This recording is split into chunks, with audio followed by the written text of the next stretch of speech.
Alonso Cárdenas se encuentra con nosotros, analista político, con quien vamos a conversar en torno pues a lo que se viene en estos días, la elección de la mesa directiva y el mensaje presidencial. Alonso, buenas noches, bienvenido. Hola, muchísimas gracias. Muy buenas noches. Un saludo a toda la gente de Trujillo, del norte del país. Muchísimas gracias por estar con nosotros, Alonso. A ver, primer tema, la elección de la mesa directiva. Ya se tiene de alguna manera una lista que mañana tiene que presentarse muy temprano en la mañana, que viene a ser como que el continuismo, no solamente son cambio de fichas, ¿no? De figuritas, ¿no? Sale Soto y entra Salguana, ¿no? Luego ahí le va a seguir Patricia Juárez.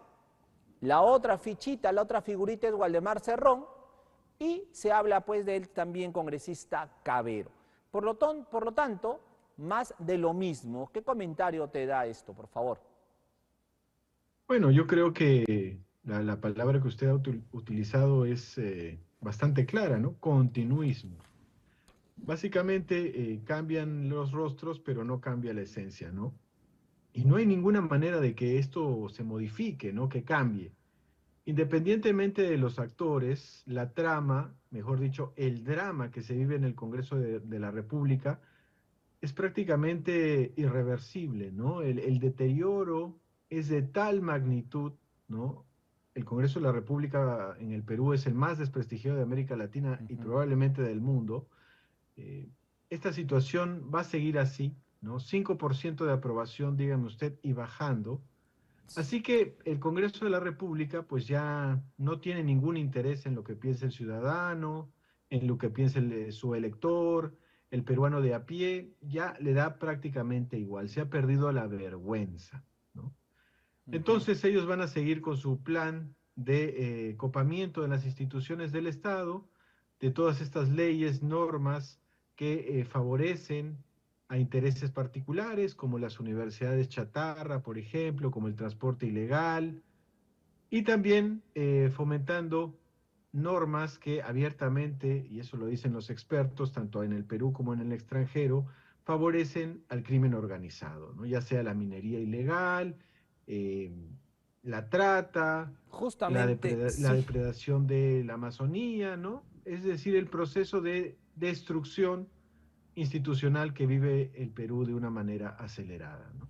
Justamente, en este caso, Salguana, Eduardo Salguana, de las filas de APP, está siendo investigado por la Procuraduría, quien ha solicitado una investigación por vinculaciones presuntas a la minería ilegal. Entonces, yo justamente conversaba con el exministro de Economía, Luis Miguel Castilla, en el sentido de cómo vamos a tener un Congreso presidido, o sea, tener una mesa directiva con casi todos investigados. O sea, Salguana con una investigación de la Procuraduría por vínculos a la minería ilegal.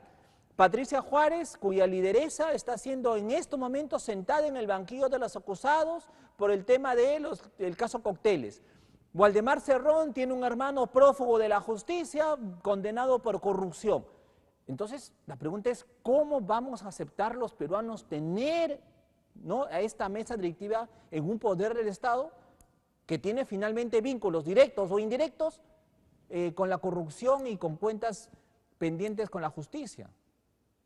Y no Alonso. olvidar que Patricia Juárez era la mano derecha de Luis Castañeda Alosio, ¿no? El exalcalde de Lima, También, sí. hundido en el fango del caso Comunicore, ¿no? Donde Patricia Juárez tuvo pues un rol preponderante, ¿no? Entonces, aquí lo que creo yo que es lo que debemos rescatar de esta situación, porque más allá de los nombres y los apellidos hay que ver el tema de fondo. El tema de fondo es que en el Perú no hay un sistema de partidos propiamente Ujú. dicho, ¿no? Lo que existe es una amalgama, ¿no? Un archipiélago de vientres de alquiler, es decir, organizaciones que se presentan a las elecciones, pero que no tienen una ideología, no tienen un programa, no tienen una organización, no tienen una militancia, ¿no? Y estos vientres de alquiler o cascarones vacíos, ¿no? Combis electoreras, se compran y se venden al mejor postor, porque son pues vientres de alquiler, ¿no? Y estos han sido cooptados, han sido totalmente abarcados por organizaciones que están muy cercanas o al crimen organizado o a la economía ilegal o que pertenecen a, son respaldadas por situaciones muy específicas, ¿no? Por agendas muy Ujú. acotadas, muy de corto plazo, ¿no? Por ejemplo, las universidades chatarra, Por por ejemplo, sí. ejemplo, la minería ilegal, por ejemplo, los colectiveros ilegales, ¿no? Entonces, todas estas organizaciones, todos estos sectores oscuros de la economía han tomado por asalto estos vientres de alquiler. Y esto ha hecho que la agenda de estos grupos, ¿no? Reñidos con la legalidad, ahora sea la agenda del Estado, ¿no? Porque a través del Congreso ha hecho esto metástasis, ¿no? Lo podemos ver también a través del Congreso en la Defensoría del Pueblo, lo podemos ver también en el Tribunal Constitucional, lo debemos ver también en el Poder Ejecutivo, lo veíamos cuando Patricia Benavides estaba en la Fiscalía de la Nación, ¿no? Lo hemos visto en estas manifestaciones eh, tan seguidas contra la Junta Nacional de Ujú. Justicia, ¿no? Entonces, este foco infeccioso que se traslada de los vientres de alquiler a través del Congreso a las diferentes entidades del Estado, es lo que nos tiene en esta situación dramática, terrible, ¿no? A nivel político, ¿no? Ahora, pero como tú bien dices, este Congreso ha hecho metástasis y está generando esta crisis institucional tal cual tú lo has descrito, pero acá hay responsables, y como bien, si bien es cierto, no existen partidos políticos como tal, como tiene que ser un partido político, los existen finalmente en fachada, pero cada uno de ellos, representados en este Congreso, están finalmente gobernando el Perú Uh -huh. y están, como se dice, cortando el jabón, ¿no? Quedándose con parte, ¿no? Del poder que existe en el país. Entonces, ¿en qué sistema estamos, no? Reitero, el Congreso está gobernando, ¿o no? Claro, pero tú tienes que tener en consideración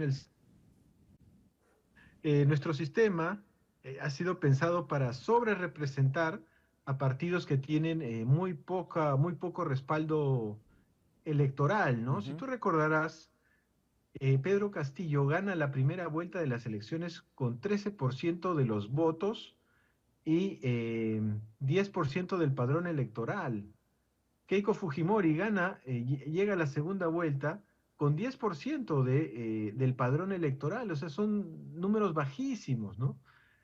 Por ejemplo, la congresista de Fuerza Popular, que es acusada de ser una tendera, recordarás, Sí. ella llegó al Parlamento con 2.000 votos. 2.000 votos de un padrón electoral de 24 millones de ciudadanos. Entonces, nuestro sistema político está pensado de tal manera que sobrerepresenta a partidos pigmeos, a partidos muy pequeñitos, eh, y eso es lo que está generando, digamos, que con muy pocos votos puedas sentarte en una curul sin tener ningún Sí, tipo es verdad. de representatividad, ¿no? Entonces, la reforma que se había pensado a nivel político justamente iba en esa dirección, ¿no? En, por ejemplo, eliminar el voto preferencial, en tener las PASO, pero el Congreso radioactivo, el Congreso de la metástasis, el Congreso foco infeccioso, pues obviamente puso alto a todo este tipo de reformas del sistema político y en la próxima elección, que puede ser el 2026 o tal vez antes, Antes. se calcula que vamos a tener 40 partidos políticos Exacto, que van a estar contendiendo en las elecciones generales, es ¿no? verdad. Entonces, este fenómeno de los partidos liliputenses, de los partidos pigmeos, se va a exacerbar. Y bueno, la legitimidad, la gobernabilidad, la estabilidad política, pues se va a seguir deteriorando, ¿no? Entonces, más allá de atacar a los actores coyunturales de este drama, lo que debemos pensar es cómo revertir la implosión de un sistema de representación política que ya prácticamente no representa a nadie. Correcto. Y vamos ahora a lo que traerá Dina Boluarte este 28 de julio. Tú dices, pues, que y todo el Perú creo que lo percibe, o la gran parte de los peruanos lo percibimos, este Congreso no gobierna, pero finalmente ella está en Palacio y tiene la banda presidencial y se le llama presidenta. No hay de otra, o sea, así está hecha nuestro sistema. eh, ella va a tener que dirigirse a los peruanos, pero tiene la fortaleza de que alguien le crea, o sea, tiene la fortaleza de que gobierne realmente. ¿Cómo ves toda esta situación? ¿Va a ser un mensaje intrascendente, sin sentido? Bueno, lo primero que tenemos que decir es que la presidencia de Dina Boluarte murió al momento de que tuvieron lugar las masacres, ¿no? Ahí se acabó su reinado. Ella tuvo una oportunidad de oro que desperdició, ¿no? De ser una presidenta de transición, es decir, de convocar elecciones generales y llevar las elecciones como lo hizo, por ejemplo, Valentín Paniagua, ¿no? Ella, con una, creo yo, mala lectura, se aferró con uñas y dientes al cargo y esto generó pues todo el drama que ahora vivimos, ¿no? Ujú.